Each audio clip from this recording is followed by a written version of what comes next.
Blessed be everybody, it's time for another major astrological transit examination and deep dive.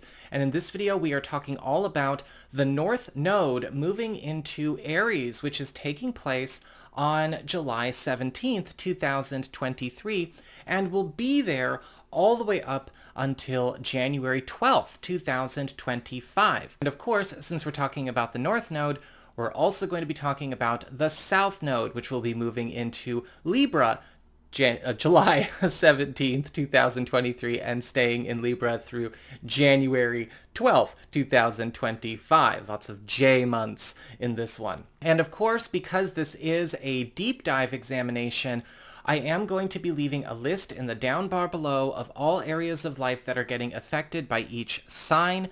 That way you can just look and see what is going on primarily for whatever sign you're looking at. Make sure, of course, you are keeping an eye on your ascendant, your rising sign.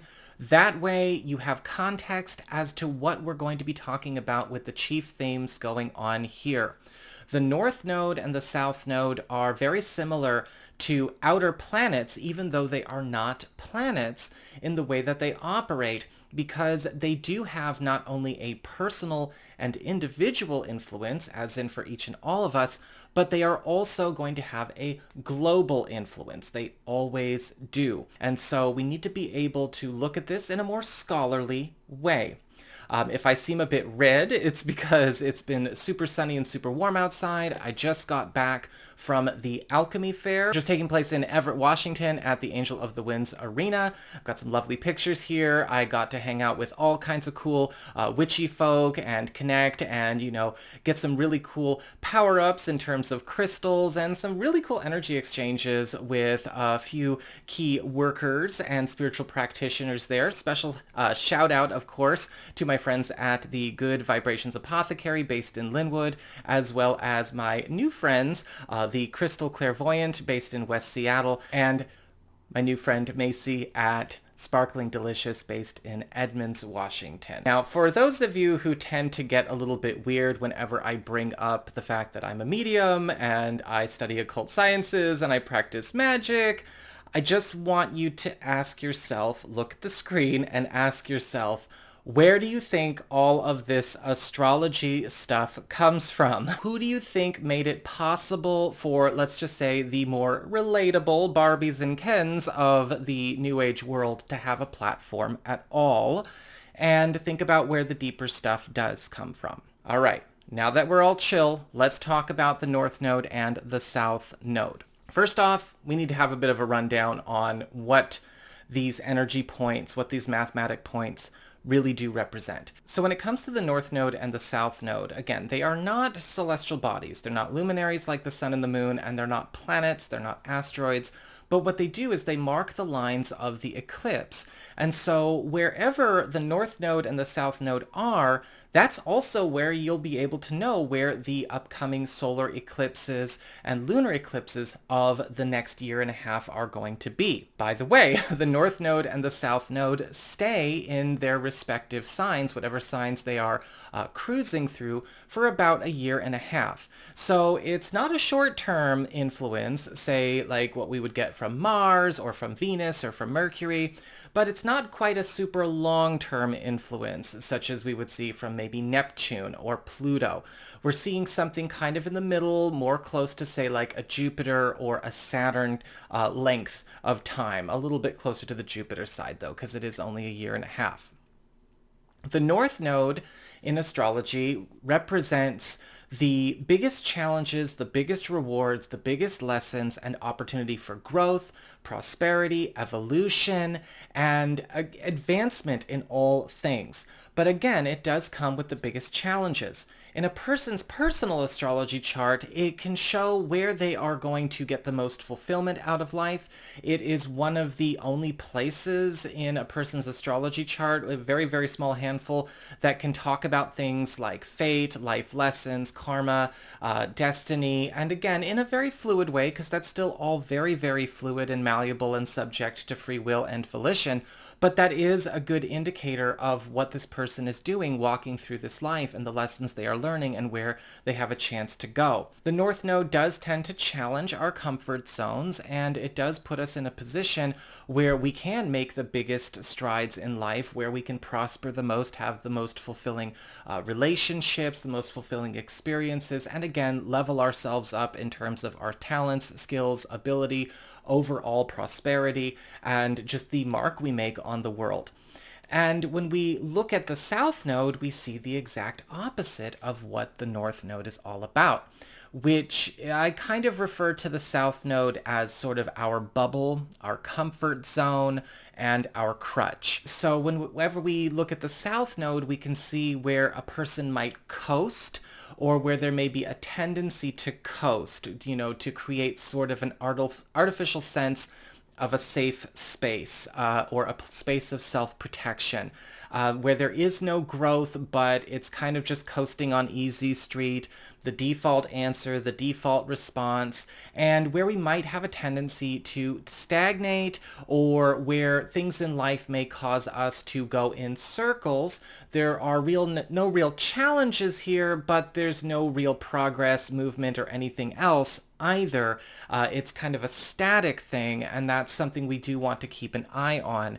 Change doesn't happen in the comfort zone, and sometimes the South Node can be a good indicator of where a comfort zone could be working against us, or where a person could take a break if they want to. But again, that's all subject to free will and volition. An example of this would be, I have my North Node in my 7th house of partnerships and closest one-on-one relationships. And so my biggest challenges and biggest rewards come from uniting and partnering with people, being able to connect, get into strong commitments and collaborations and alliances of all kinds. But my South Node then, therefore, would be in my 1st house. And so my default, my personal bubble, my comfort zone would be, we're going to go radically independent. We're going to go into the shell. We're going to get behind these walls, so to speak. And so, I can be a very good independent worker. I do very well when I'm working on solo projects. I can take care of myself. I'm completely self-sufficient. But at the same time, it's not precipitating what I want if I'm there for too long, right? All of the biggest opportunities, advancements, rewards, emotionally fulfilling experiences, and things like that will come through engagement with other people, letting people in, partnering with people, being able to create alliances, getting committed, and all of that. And we all have the South Node and the North Node somewhere. So it's important to keep that in mind. When we have the North Node and the South Node as a transit, right, looking at the present day, these become our personal stories as well as collective stories. Everyone's kind of feeling this. It's kind of going through, I guess you could say, the communal experience, but it's also being brought into our personal story in addition to what our maybe personal North Nodes or personal South Nodes might be doing. So what can we expect for this year and a half of Aries being the host of the North Node and Libra being the host of the South Node? So Aries is the pioneer, right? It is the self-starter, the initiative taker. It is the courageous, bold, action-oriented sign. This is the sign of swift energy. This is also the sign of fast initiations and very, let's just say, strong beginnings, right? Very intense beginnings, new starts, turning over a new leaf. And this is happening from a place of autonomy, right? The sign of Aries is also a very independent sign. And when we say autonomy and independence, it doesn't necessarily mean that everyone's going to be kind of flying solo this whole time, but it is about getting back to one's own personal story, personal journey, personal growth, personal life path, personal plan, and this will be something that is revealed over and over and over again throughout the course of this transit. This is especially going to be showing up in one's chart, right? Whatever house, whatever area of life that the North Node's going to be moving through for you over the course of this year and a half.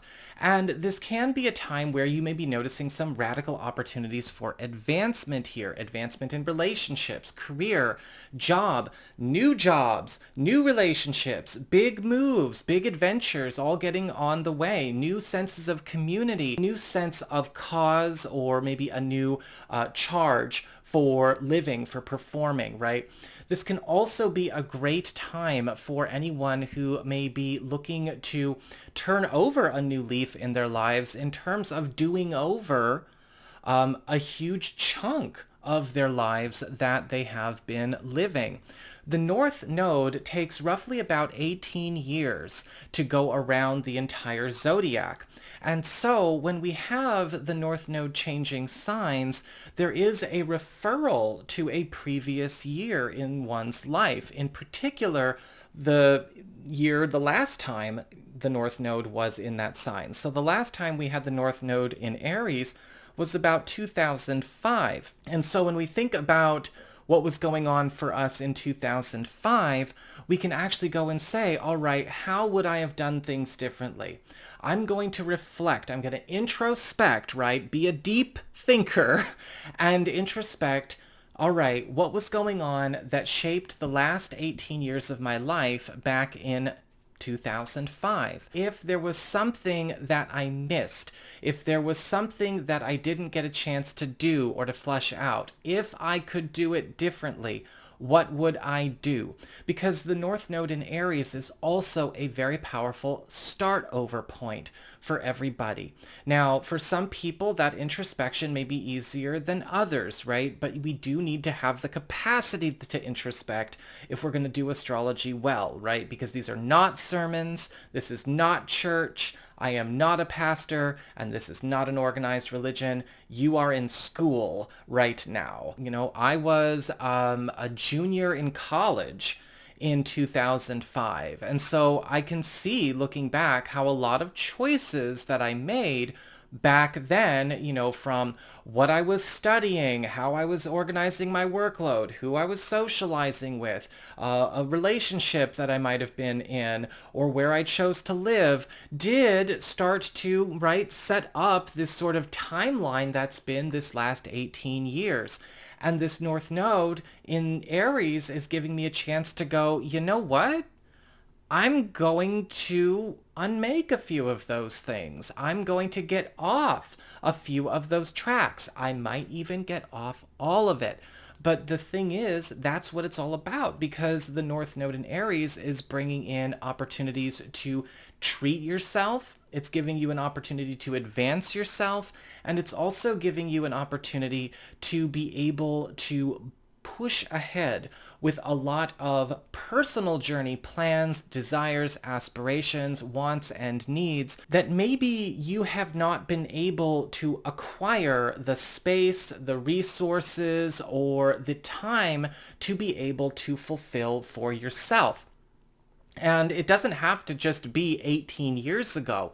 This is going to talk about things that have come up over the course of the last 18 years.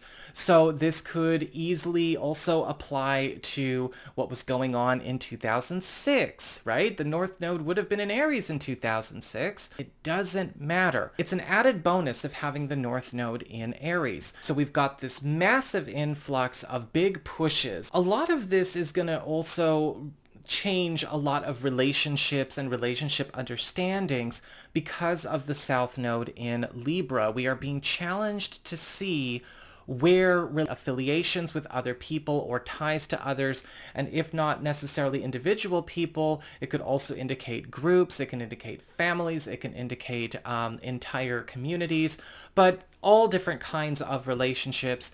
And our attitudes about relationships have maybe been throwing us off in some way, and how those relationships are going to need to change. Now, this can indicate a wonderful evolutionary period when it comes to relationships, especially when it comes to optimizing how they work, whether it's for productivity and prosperity in more financial or business relationships, when it comes to greater intimacy, understanding, trust, and, stronger loyalty, greater longevity in personal relationships, whether it's romantic relationships, friendships, or family.